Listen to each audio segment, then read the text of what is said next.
Welcome to Spiritual Success, the podcast. I'm your host, Cynthia Stant. As a dedicated student of metaphysics, I have skillfully honed my intuition, mastered the art of meditation, and cultivated a disciplined spiritual practice that has led me to become a multi-seven-figure top sales producer. Today, I work with thousands of business professionals, entrepreneurs, and their teams to up-level their sales game and create magic in their business and life. On this show, you will see that all success truly happens when you authentically align with your intuition. So come, be vulnerable, be open-minded, and allow success to pour through you here on Spiritual Success.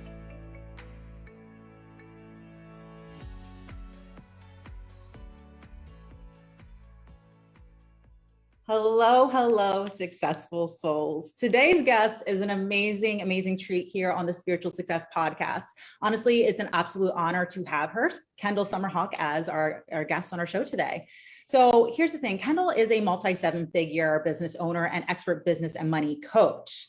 More importantly, in my opinion, she's an absolute pioneer for women leaders in the online coaching industry. I honestly like to call her and consider her as like one of the OGs. Like she blows my mind with how amazing she is and what she's really done for us women coaches, again, in the online industry. So fun little fact too about Kendall is that my current mentor, Tara Grace, actually used to have Kendall as her mentor. So not only that, but in my previous career, I used to do a little work with Kendall for a bit of online sales training. And it's just funny and beautiful how this little lovely circle kind of turned out to have her here on the show today. So Kendall, welcome to the Spiritual Success podcast. Thank you for having me here. I'm excited to be here and just excited to talk about women and money and to see what blossoms from this conversation here today. So thank you, Cynthia. Exactly. I don't really have a script or anything. We're going to wing this because I feel like the chemistry is totally there. And what I was just so flattered that when we connected, you were like, yes, I'll be on the show. But I also loved how right away you're like, I want to talk about women and I want to talk about money. And I was like, thank you, universe. Like me and all the listeners, like, can we hear it from Kendall SummerHawk, women and money? So 100%, I am so excited for this conversation. I know our listeners are too. But also before we get started, I would really love for you to kind of share with everybody exactly what it is that you do and how you work with your clients. Sure, I would love to. I actually want to say that this coming August, I will be in business 21 years. It like blows my mind because it feels like it was like a day and a half ago that I started out in business. But what we do is I'm the creative founder of the #1 certified coach training academy for women who want to be epically powerful business coaches and money coaches. We have 2 certification programs. We have our sacred money archetypes, and then we have, which is all about money. And then we have our flagship certification, which is the Money Breakthrough Business Coach certification training. And it's like a total game changer for women who want to become a coach, who want to make money, and who really want to serve women entrepreneurs. So we train you and certify you to #1, be an awesome, amazing coach, and also then certify you and train you in our done for you business coaching content. So you can like grab and go and start getting paying clients. And we do all the mindset work and the money work behind the scenes with you as well. So that's really what that's my sole focus at this point in my business. I love that. That's cool. So honestly, today, I want you to just take the mic. I want you to jump on the floor. I'm all ears, but it's also really interesting to me because I've had such a transformation these last few years, literally being a woman who is completely bankrupt, $0 going to this last month, having almost a $70,000 cash month. And so I know personally for me, thank you, it's been having a relationship with money. That's really been the difference maker for me. Seeing it as a relationship, accepting it as a relationship has done wonders for me. But again, I'm just excited about this topic. I want you to take over and I'd love to hear, what you have to share about this. And of course, I'm gonna have a bunch of questions along the way. Sure, thank you. I would love to. And so again, this is unscripted. I didn't even send you any questions. We're off the cuff here, just based on chemistry. Well, first of all, to understand is that my whole mission in life is to empower women's financial independence, empower women's financial independence. And that can mean different things for different people. And I just got chills when I said it, because for me, what it means is that women make their money. Women have their money so that we never have to be We never have to make decisions because we don't have the money. We never have to make decisions where we have to ask permission, follow our desires that really are, I think of a desire as a decision. You know, when you have a desire, you make a decision based on that.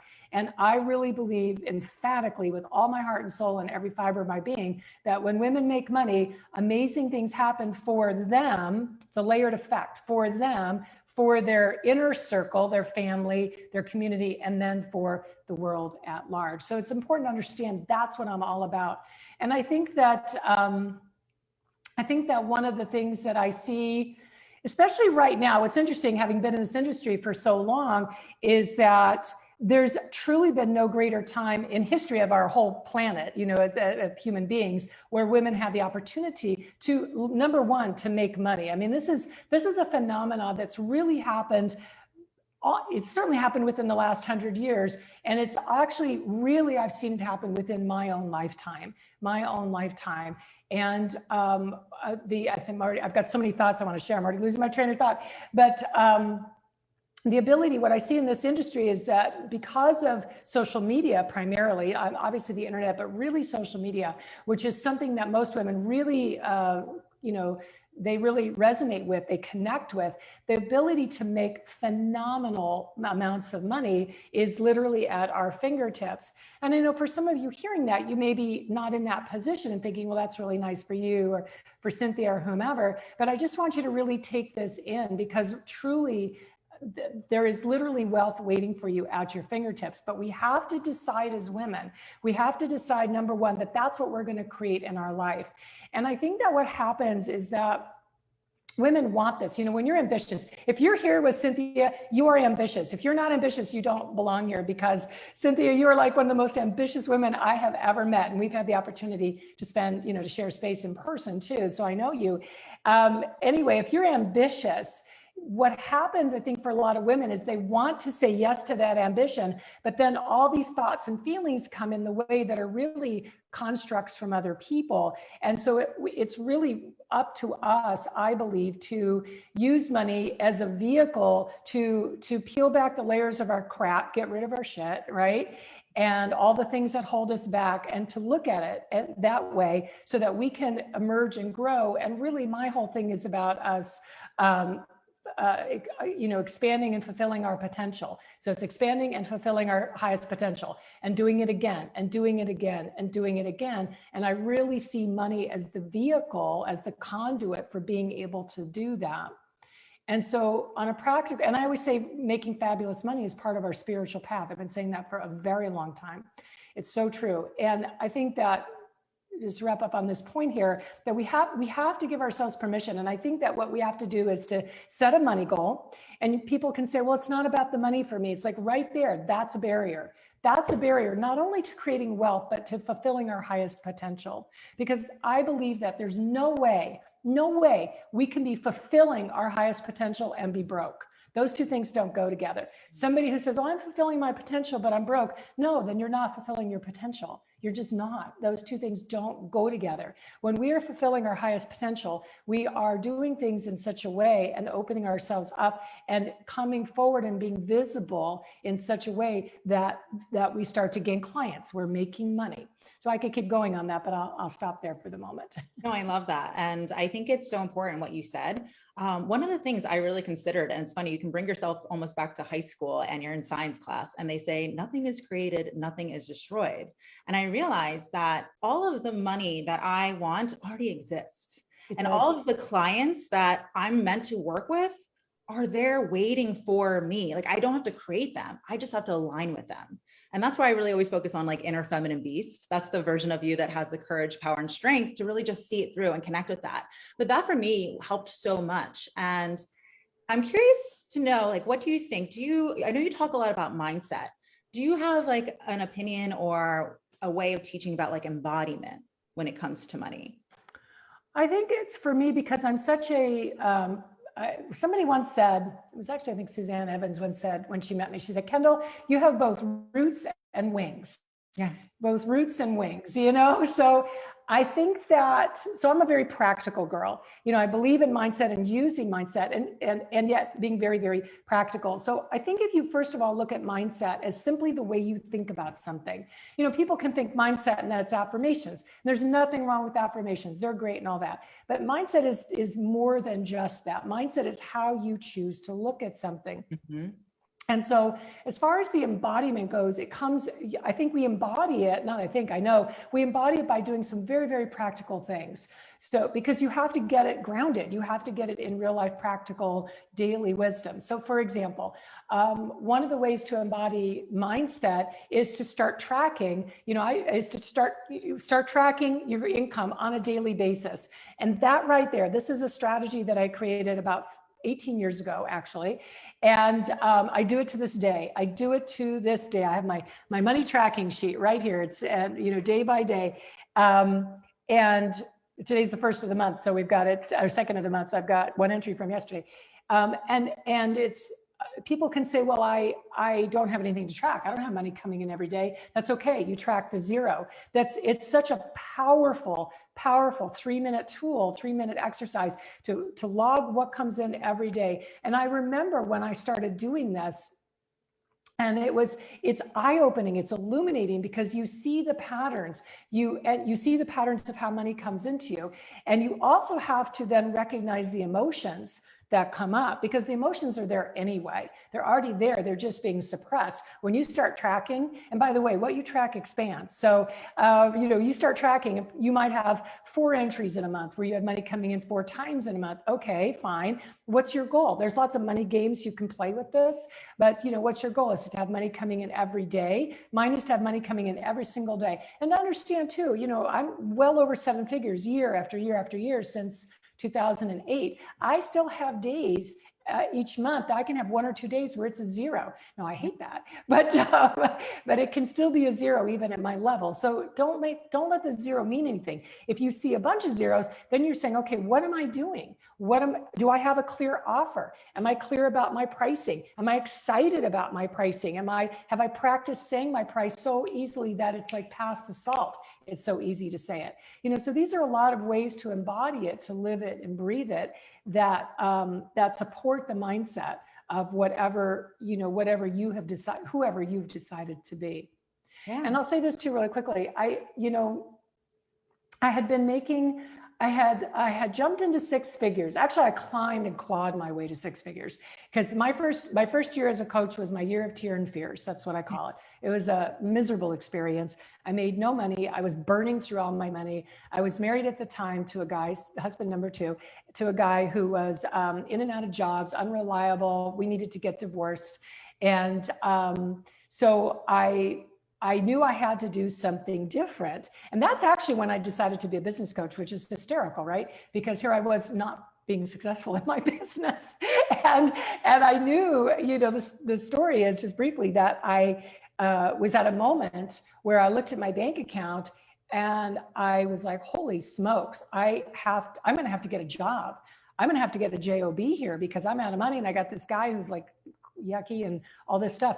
And so what I did at that time was I brought up my resume on my computer and I printed it out. And when I looked at it, because I thought I'm going to have to update my resume and go get a job. And when I looked at my resume, oh, Cynthia, I felt like I'd been kicked in the stomach, literally. I felt like I wanted to throw up. I felt like the biggest failure ever. I mean, just awash with failure and the shame of that. And I decided in that moment, it was such I'll never forget that moment. I decided, no, this is not no, because what was going to be the epitome, the embodiment of that failure was going to get a job. So I took the resume, I threw it away in the recycle bin. I went onto the computer and I deleted the file off my computer. I'd never read Think and Grow Rich or anything like that. Didn't know about burning the ships, but that's what I did. And I said, no, I'm going to make this work. And I took some little freebie class, a teleclass on creating a magnetizing business card. I mean, like you wouldn't even do this now, right? And I so loved the class and I thought I can be a business coach. And I went out and I got 3 clients in one day. You know, That's how it works, and then never looked back. But going back to with this money piece is that I had been I had clawed my way to six figures, and which was great. But then was at six figures, the first year was awesome. I'd never even conceived of making that kind of money. Second year was like, wow, okay, good. I'm still at the same amount. That's good.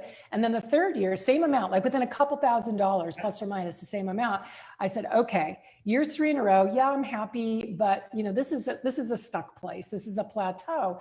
And no matter what the dollar amount, stuck is stuck. And so I made a decision in that day to become $1 million business owner. I didn't know any $1 million business owners. There was no social media at this point, because this would have been 2003 or four, something like that, maybe five, I don't remember. But so there wasn't social media to see all this opportunity. I decided I was going to be $1 million business owner. And Cynthia, that year, that was actually the beginning of 2006, if I get my years right. So that year I went from 100 grand to just shy of 600,000 in 1 year. And then the next year broke through into seven figures, which was 2008. So it took 2 years from the time of deciding it to becoming $1 million business owner, 2 years. And the reason I bring this story up is that, number one, if you decide to do it, not just if you dream about it, if you decide to do it, you can do it. But the real reason I bring it up is because when I made that decision to be $1 million business owner, in the absence of any evidence that could happen for me, that didn't matter. What happened was that I started to see, I was really disciplined. I had emotional and entrepreneurial discipline. I started seeing everything through the lens of being $1 million business owner. Yeah. Everything, down to my clothes, down to my desk, down to everything, how, my email, everything through that lens. And the journey was not simple, and it was not emotionally easy. There were days where I hung my head like this is what it looks like.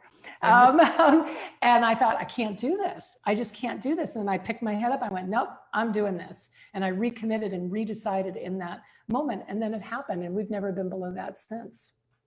I think it's absolute gold. And I hope everybody is listening so quickly, because you said it a few times and then you really hit it home. And I say this all the time. And the interesting part is, when I speak to my followers, I almost always think of you when I say this. Here's the thing. I've always said, I have had the privilege of working with some of the greatest online business coaches in the world. I have worked with 7- and 8-figure entrepreneur women. And the one thing that really helped me to become the woman that I'm becoming is watching them make quick decisions. Yeah. And as a woman who loves metaphysics, I've gone to the College of Metaphysical Studies. I've worked with every single intuitive practitioner, Reiki master, magi, like legit magicians. I love the fact that just because you can't see it doesn't mean it's not there. And the law of inertia, what goes in motion stays in motion. Mm-hmm. If you want to get quick results, you have to go fast. You have to decide to go fast, because you go first and then the universe responds. It's up to you to set the standard.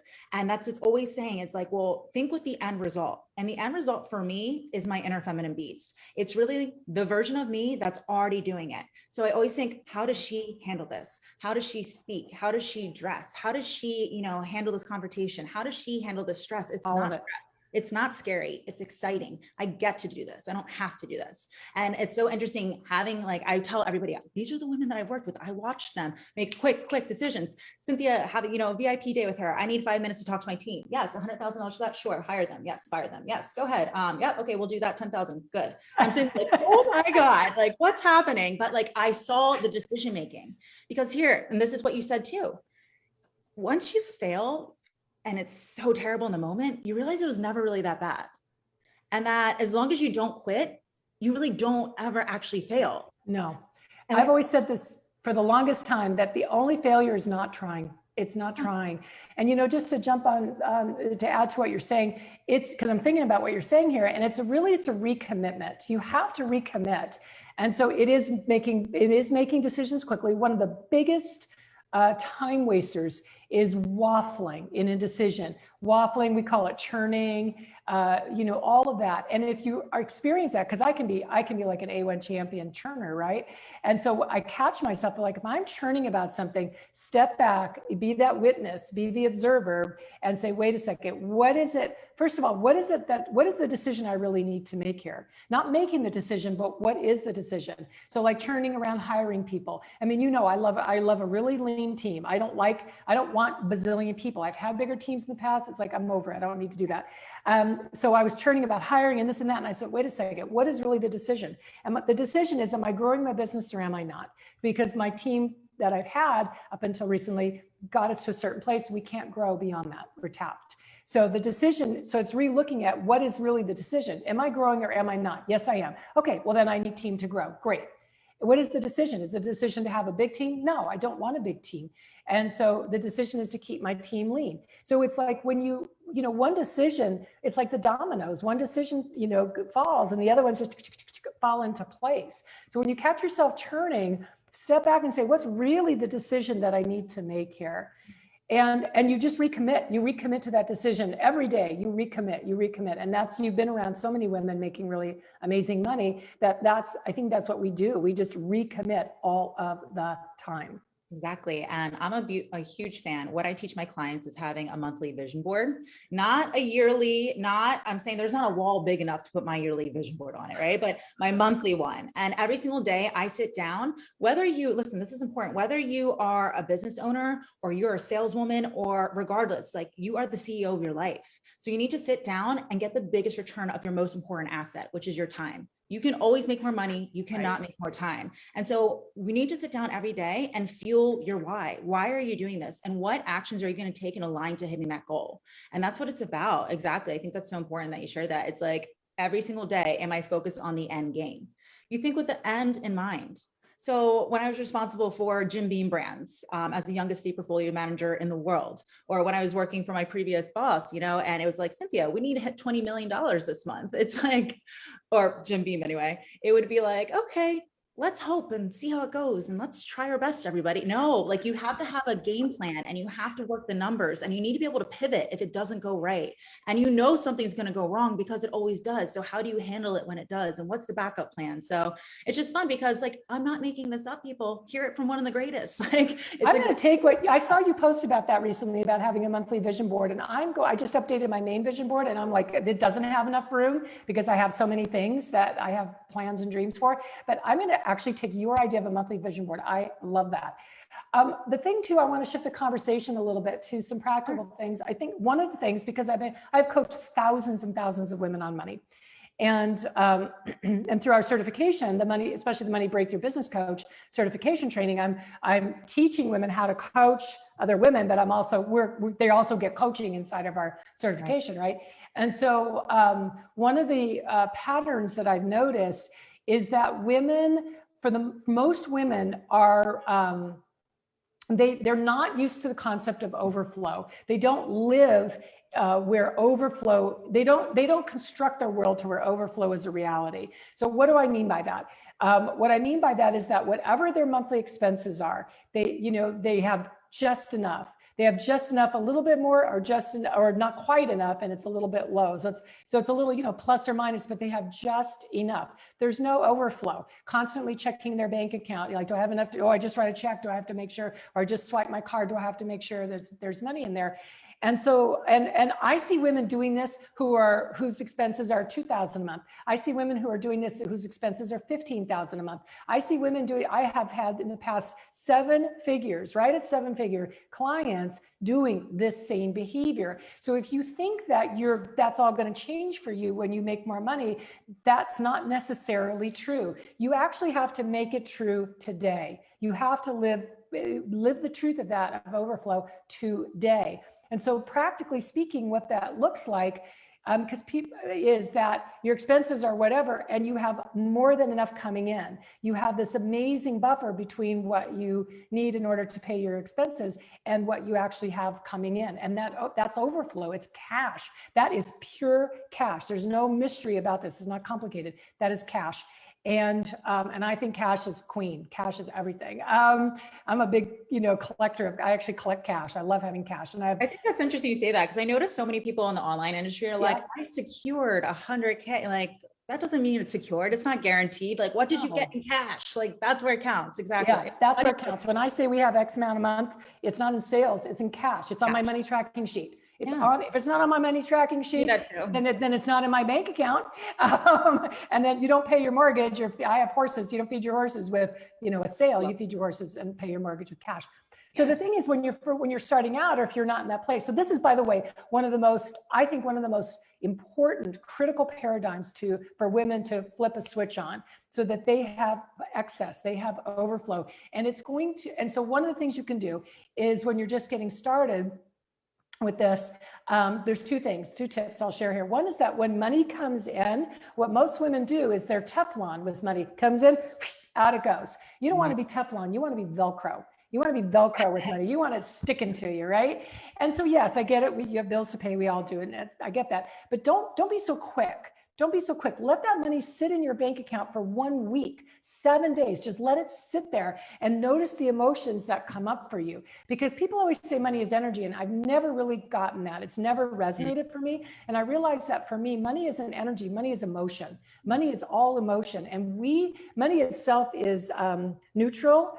From an energetic or emotional standpoint, it's neutral. It's like tofu. I'm a vegetarian, so it's like tofu. It has no flavor on its own, right? It's the emotion. It takes on the emotion we give it, right? And so let it sit there for a week. Notice the emotions that come up for you. And it could be some anxiety. There's no doubt about it. Even me, and I'm a saver, but that money's sitting there. I'm like, let me whisk it off into a savings account, or let me do whatever. And it's still spending the money, right? So it's interesting exercise. Number one, let it sit there for 7 days and then process those emotions that come up, so that you get comfortable having more money in your bank account. And then the second practical tip is just that. It's to, you'll like this. It's what I call your warrior line. So your warrior line in your bank account is an amount of money you never drop below. Most women, that's zero. Like zero is their warrior line. It's like there's nothing warrior about a zero. So you want your warrior line to be higher than that, and that's up to you. I have payroll, so my warrior line is always two payrolls. It's always like, I never let my bank account get below 2 payrolls ever. The money doesn't go into my savings. It doesn't go anywhere with that, compromising that. And when I first started that concept a long time ago, the warrior line, and I think my warrior line at that time was $3,000. It took me months to get there. It took me months. I was making $50,000, $60,000 a year. I hadn't broken 6 figures, and I would, it just took me a while to do that. But the level of grace and relaxation and lack of anxiety you have when you have money sitting in that account, oh my God, it's priceless. Truly is. Yeah. You know what is so interesting for me? So I'm pretty fortunate that I had such a big business background. Being an executive woman, I got to learn everything on everybody else's dime. So when it came time to start my own business, our 4th month, we did hit 6 figures. But the thing is, it was like, first it was like 12K a month, and then 13K, and then 14K. And everybody kind of asked me, like, what happened in that 1 month where it just went whew.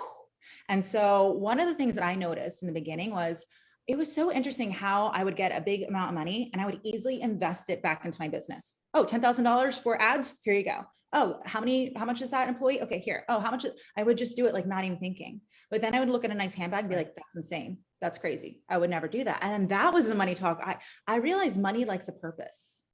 And it's like, money loves purpose. Like, you need to have the lifestyle that you want. And actually, when you get the money, put it there so that you can, like, reset that thermometer and maintain it. It was a huge shift for me. And honestly, that's what my mentor helped me to do. It's like, and as soon as we did, it just started pouring in, and all the material things, the wonderful things, the toys came with it too. But I do have a fun question. You probably haven't been asked this before, but you have to remember, this is the Spiritual Success Podcast. And I'm looking at your beautiful background. I see a rose quartz spear. I think there might be an angel behind you too. Yeah, it's actually my Stevie Award. Oh my God, that's amazing. That's a Stevie. Wow. It's a Stevie Gold for women helping women. That's amazing. Wow. So I'm sorry, I thought it was an angel. I'm just curious, like, how has your spirituality, I always say, call it whatever you want, God, source, universe, energy, if you want to. How has that impacted your success and your involvement, like, growing with money? Yeah. Wow. That's a big question. It's a great question. So let me try and drill it down. So first of all, I believe that making fabulous money is part of our spiritual path, as I said before. And the reason I think that is because of how using money as a tool, as a mirror, actually, mirror reflects us, money reflects us. And so using it to say, who do I want to be? Let me set this income goal and become the woman who makes that. And you get to choose. Money doesn't, I don't believe money changes people. I really believe money magnifies. Money is a magnifier. It magnifies the qualities and attributes that are already within us. That's all it does. And so using it to say, where do I have thoughts? You know, I grew up with a really hard dad, a very critical, harsh dad, and who had very low aspirations for me. The fact that I graduated high school, like I pretty much surpassed his expectations at that point. And my mom was a whole different story because my mother always worked for herself and was successful. And I got to grow up seeing what a successful woman looks like and acts like. So back to the spirituality, it's really using money as that mirror for who we're becoming. And so that's number one. I think that the other spirituality piece for me is really being clear on our core values. You know, I'm very public about this. My core values tied for first are honor and integrity. Honor and integrity tied for first. Number two would be really dignity and respect. I would say respect and dignity. Respect is a little more, respect leads to dignity, and then it's love and caring. So those, I have ties for all these because they're all so important. And so I think that the spirituality is really about allowing ourselves to expand and fulfill our highest potential, and not to be perfect. Like you said, you know, things happen, clients have problems, vendors don't come through, you know, things happen, crap happens in business. That's the ebb and flow being in business. But it's how we handle that. It's how we address that. Am I coming from my highest best self here? Doesn't mean I'm a pushover, but I can still stand my ground, have great standards and boundaries, and come from my highest and best self. Those things go together. So to me, the spirituality is about me being really the queen of my world. I mean, really being, and archetypally, I am the ruler. I am the ruler archetype as my signature archetype. So it is really being the queen of your world, not being a diva, not being like that, but being the queen, and really taking full ownership and full responsibility for who we are as people, the things that we manifest and bring into our life, and how we handle when things don't go our way. To me, that's the whole spirituality of it. I love that. Being a woman of your word. That's so important. Absolutely. My word is law. If I'm a handshake girl, you shake my hand and we have a deal, we have a deal. More powerful than any signature, for sure. Yep. I love that. Yeah. And I follow my contracts and agreements, but also my word is law. Yeah. Yes. For me, I think I was putting so much pressure on myself to be perfect, and I've helped so many other people to have success. So when it was my own turn, like, why wasn't it working? I thought it was going to be easy for me. And I just remember what I did was, in the beginning, teaching spiritual concepts, I caught myself saying like universe a lot, universe. For me, universe is like the God's mind. So they go hand in hand. But I realized I was kind of like twisting my own words to kind of please more people. And then I realized, working with my coach, she says God a lot. And I was like, why have I skipped away from that? So for me, it's just a name. It's just a word. It can be whatever, but I just got more authentic with it. I just got real. My kids are usually shooting me when I'm on camera with a Nerf gun, right? I just really opened up and be myself. But what I did that was so different was I allowed myself to be supported. I don't have to be like the one that has to carry all the weight. So I allowed like God, spirit, source, universe into my business as my partner. And when there's time to stop, I set the boundary and I say, can you take over now? And like all of a sudden, that is when everything changed, because when it goes back to talking in alignment, does a woman who really believes she's supported ever doubt anything? No. Does a woman who really feels she's supported ever feel overwhelmed? No. I said I believed that I was supported, but why wasn't my actions in aligned with what I said I believed? So when I really checked myself and I was like, okay, this is where you're missing the alignment piece, boom, like people just calling out of the blue. And it just really turned everything around. So I just think it's so wonderful that people can hear from somebody who has really, like I said, paved the way for so many of us about the journey of failure, about making quick decisions, about accepting, like, you know, that you have to be a woman of your word. These are things that I talk about all the time. And it's not a coincidence that we're here together. So I love today's conversation. So many amazing takeaways. Before we wrap up today, though, I'd love for people to know about where they can follow you or how they can work with you. Where would you like to send them today? Sure. Let's see, something easy, quick, free that you can download. If you like downloading things, I have a guide on pricing. So I think it's called Pricing Guide, because pricing and money is my jam, and I love to distill it down into super practical tips. So you can go to kendallsummerhawk.com/pricing and download that guide. And that's just a great, I think it's 15 or 16 different pricing tips. We're all about high ticket because we don't have time to get into it today, but high ticket is so much more than just what you charge. It's who you become in the process. So everything in there is organized and related to that. You can go there, or you can also come, you can come and check out our certified coach training. You can go to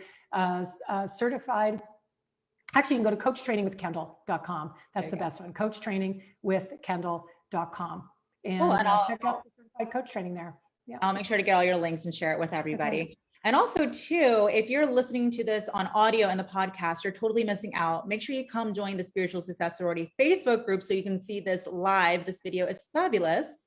But in the meantime, again, Kendall, thank you so much for being here. And to all you successful souls, remember, acknowledge it, embrace it, and see it through. Bye, successful souls. Hey, successful soul. Before you head to the next episode of Spiritual Success, be sure to come join me and other like-minded entrepreneurs and business professionals in my Facebook group called Spiritual Success Sorority. Everyone is welcome. And if you're loving the show, you're going to love the group even more. There, I'll be engaging with you weekly in live shows, listening to your input for new weekly topics, and hosting exclusive workshops for members only. So if you're looking to really uplevel your financial and personal success, meet me on over in the Spiritual Success Sorority Facebook group. See you on the inside.